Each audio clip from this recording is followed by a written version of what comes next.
से भरा है। जब वो अपने दुश्मनों से फाटक पर बातें करेंगे तो शर्मिंदा ना होंगे। कलाम खुदा का पढ़ा और सुना जाना हम सभी के लिए बाइस बरकत हो। आमीन। आज बाइबल मुकद्दस में से खुदा के जिंदा पाक कलाम से जो हवाला तलावत किया गया है, इसमें से हम जिस बात को सीखेंगे वो है औलाद खुदाम की तरफ से मिरास है। खुदाम की तरफ से क्या है? मिरास है। मिरास उस चीज को कहा जाता है जो हमें बरकत के तौर पर या हमारे फर्जंद होने के सबब से हमारे वालिदैन बाप दादा से हमें मिलती है, उसे मिरास कहा जाता है। लेकिन बाइबल कहती है खुदाम की तरफ से एक शादीशुदा जोड़े के लिए जो मिरास है वो क्या है? औलाद। आज जिन बातों को इस जगह पर हम पाक कलाम से सीखने वाले हैं, मैं समझता हूं कि घरानों के अंदर बहुत सारे घराने ऐसे हैं जिनके अंदर बिगाड़ इसी सबब से है क्योंकि वो समझते नहीं कि औलाद खुदा की तरफ से मिरास है। जब बच्चे की शादी की जाती है तो जब रिश्ता देखने के लिए जाते हैं, कहा जाता है जी आज से ये हमारी बेटी है। बेटी आती है और आकर वो बहू बन जाती है। कभी कभार तो अपने किरदार के सबब से कि अच्छा किरदार नहीं है, अच्छे तौर पर वो अपने ससुराल में नहीं रह रही, इस सबब से, लेकिन कभी कभार हम खुद ही उसे बेटी से बहू बना देते हैं। अगर वो बेटी है तो फिर घर से बाहर क्यों निकाला जाता है? क्या कभी अपनी घर की बेटी को भी किसी ने कहा है कि घर से निकल जा बाहर? लेकिन बहू को कहा जाता है इसलिए कि सिर्फ नाम की बेटी वो बनाई गई है। और यहां पर जो खास बात है, जिन घरानों के अंदर आज भी ऐसे मामलात हैं कि उस बेटी को जिसे बेटी बनाकर लाया गया बहू से भी बदतर समझा जाता है, घर से निकाल दिया जाता है। बेटे को कहा जाता है, पहले कहा जाता है कि हम अपनी बेटी बनाकर रखेंगे, घर में जाकर राज करेगी, हम इसका ख्याल रखेंगे। लेकिन बाद में जब पता चलता है कि औलाद नहीं तो फिर क्या होता है? घर से निकाला जाता है, लड़ाई झगड़े किए जाते हैं और बेटे से कहा जाता है तलाक दी जाए। तलाक की वजह क्या है? औलाद नहीं हुई। औलाद इस सबब से कहा जाता है छोड़ दे और शादी कर लेंगे और लेकर आएंगे। एक घर के अंदर मैं गया और घर के अंदर बड़ा बिगाड़ था।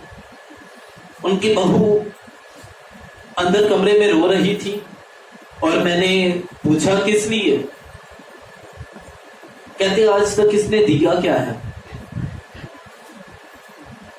इससे औलाद नहीं हो सकती, इसलिए हमने अपने बेटे को कहा कि इसे इसके मायके वापस भेजें और ये इसे तलाक दे, हम दूसरी शादी करेंगे।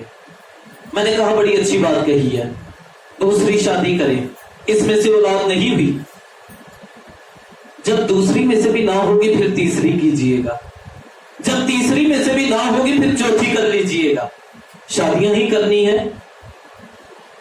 लेकिन क्या आज बाइबल मुकद्दस में से जो बात मैं सिखाना चाहता हूं, क्या ये एक बेटी एक औरत की बस की बात है? कसूर कहां पर है? बाइबल कहती है, खुदाम का पाक कलाम बयान करता है औलाद किसकी तरफ से मिरास है? क्या ये इंसान की तरफ से है? औरत की तरफ से है? नहीं, बाइबल कहती है ये खुदाम की तरफ से है। और ज़बूर नंबर 128 की जब तीसरी आयत मुकद्दसा को पढ़ते हैं तो लिखा है तेरी बीवी तेरे घर के अंदर मेवादार ताक की मानद होगी और तेरी औलाद तेरे दस्तरखान पर जैतून के पौधों की मानद। और लिखा है देखो ऐसी बरकत उसी आदमी को मिलेगी जो खुदाम से डरता है, जो खुदाम से بائبل مقدس کے اندر کتنی عورتیں تھیں جو ایماندار ہونے کے باوجود, نبیوں کی بیویاں ہونے کے باوجود وہ بانجھ رہی ہیں. سارا 90 سال تک بانجھ رہی ہے. حنا جس کا شوہر الکانا تھا بانجھ رہی ہے. اس کے بعد ہم الیشبا کو دیکھتے ہیں نئے عہد نامے کے اندر, جو زکریا کاہن کی ایک خادم کی بیوی تھی, ایک پاسبان کی بیوی تھی, لیکن تو بھی کیا تھی؟ بانجھ تھی. ابراہم نے سارا کو نہیں چھوڑا, الکانا نے حنا کو نہیں چھوڑا, زکریا نے الیشبا کو نہیں چھوڑا. اور خوبصورت بات, اسحاق کی بیوی ربکا بھی بانجھ تھی. بائبل مقدس کے اندر سے حوالہ پڑھیں گے. جب ایسا ہو ہمیں کیا کرنا چاہیے؟ پیدائش کی کتاب اور اس کا 25واں باب اس کی 21ویں آیت مقدسہ کو تلاوت کریں گے. جی کوئی بھی, میں چاہتا ہوں جماعت میں سے بلند آواز کے ساتھ پڑھ دے تاکہ سبھی سنیں. پیدائش کی کتاب اس کا 25واں باب اور اس کی 21ویں اور 21ویں آیت مقدسہ, صرف ایک آیت پڑھیے گا. اور اسحاق نے اپنی بیوی کے لیے خداوند سے دعا کی. اور اسحاق نے اپنی بیوی کے لیے خداوند سے دعا کی کیونکہ وہ بانجھ تھی. کیونکہ وہ بانجھ تھی. اور خداوند نے اس کی دعا قبول کی. اور خداوند نے اس کی دعا قبول کی. اور اس کی بیوی ربکا حاملہ ہوئی. اور اس کی بیوی ربکا حاملہ ہوئی. آمین. اسحاق کی بیوی کیا تھی؟ ربکا بانجھ تھی. چھوڑا نہیں ہے, اس نے مائی کے واپس نہیں بھیجی ہے, بلکہ اس نے کیا کیا ہے؟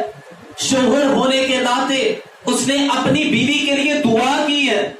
اور بائبل کہتی ہے کہ اس کے شوہر نے جب اپنی بیوی ربکا کے لیے دعا کی ہے تو لکھا ہے خدا نے اس کی دعا سنی اور وہ حاملہ ہوئی. اور خدا نے کثرت کی برکت دی. خدا نے کثرت کی برکت دی. آج جب پتا چلتا ہے بیوی بانجھ ہے, بانجھ ہونا کوئی برائی نہیں ہے, خدا کا جلال ظاہر کرنے کا یہ ایک وسیلہ ہے. خدا کی قدرت کا ظہور ہونے کا یہ ایک وسیلہ ہے. ایسے میں لکھا ہے کہ دعا کی. کس نے؟ شوہر نے. شوہر نے تانے نہیں دیے, شوہر نے مائکے واپس نہیں بھیجی, شوہر نے گھر سے دھکے مار کر باہر نہیں نکالا, بلکہ اس نے کیا کیا ہے؟ اپنی بیوی کے لیے دعا کی ہے. اور جب دعا کی ہے تو خدا نے اس کی دعا کو سنا ہے. خدا نے اس کی دعا کو.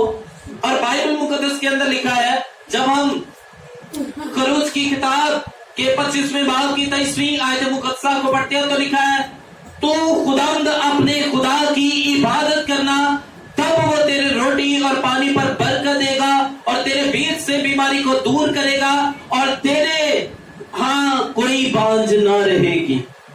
اور یہ کب ہوگا؟ جب کیا کی جائے گی؟ خداوند اپنے خدا کی عبادت, اس کے حضور دعا کی جائے گی.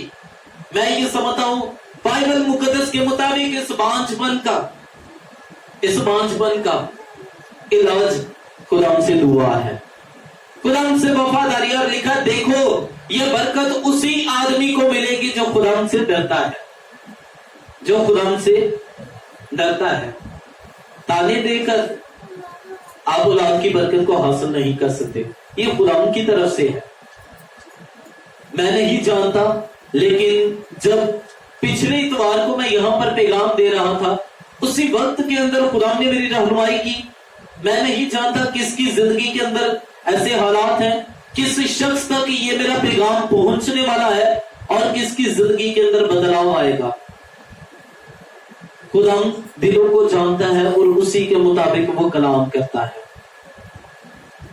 سوچئے ذرا اس بات کو, کس قدر انہوں نے اپنی بیوی کے ساتھ برا سلوک کیا.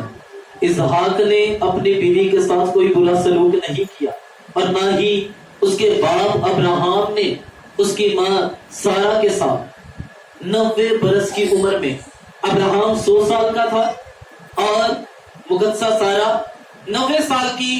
جب خدا کی طرف سے انہیں پیغام ملا کہ تو حاملہ ہوگی, اسے پیغام ملا کہ خدا انہیں اولاد کی برکت دے گا, اور وہ ہنسے ہیں. आज मैं बहुत सारे घरों की बाबत देखता हूँ, शादी को 1 साल गुजरा, दूसरा साल, और कहा जाता छोड़ दे। क्या खूबसूरत उन ईमानदारों की जिंदगी के अंदर खुदा का जलाल जाहिर हुआ है।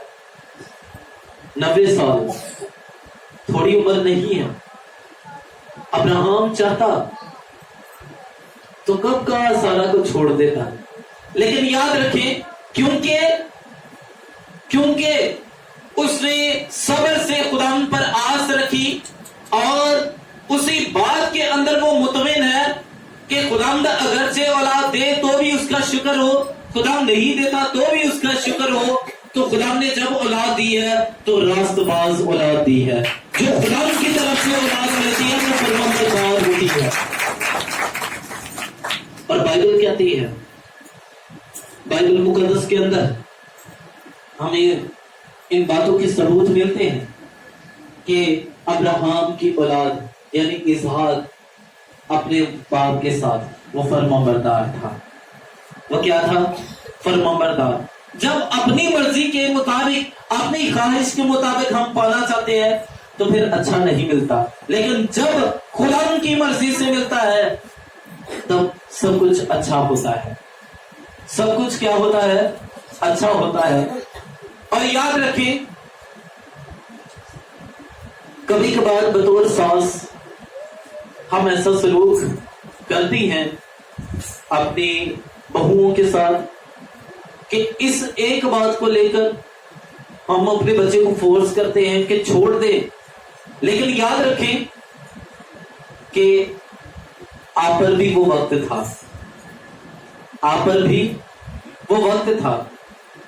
अपने उस वक्त को याद करें जब आप अपनी सास से इज्जत पाना चाहती थी, उनकी नजर में आप बड़ा बनना चाहती थी।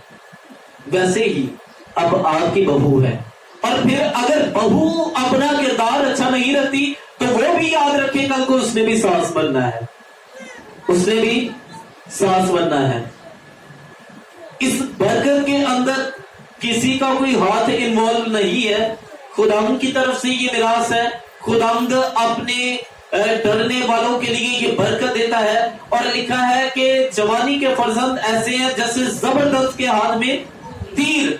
जब खुदावंद उन्हें ये बरकत दे देता है तब लिखा खुश नसीब है वो आदमी जिसका तरकश उनसे भरा है। जब वो अपने दुश्मनों से फाटक पर मुकद्दस के मुताबिक जाकर बताइए, अगर कोई आपका वाकिफ है या किसी घर के अंदर लड़ाई झगड़ा है तो जाकर उन्हें बताएं कि औलाद खुदा की तरफ से मिरास है, औरत की तरफ से नहीं, मर्द की तरफ से नहीं।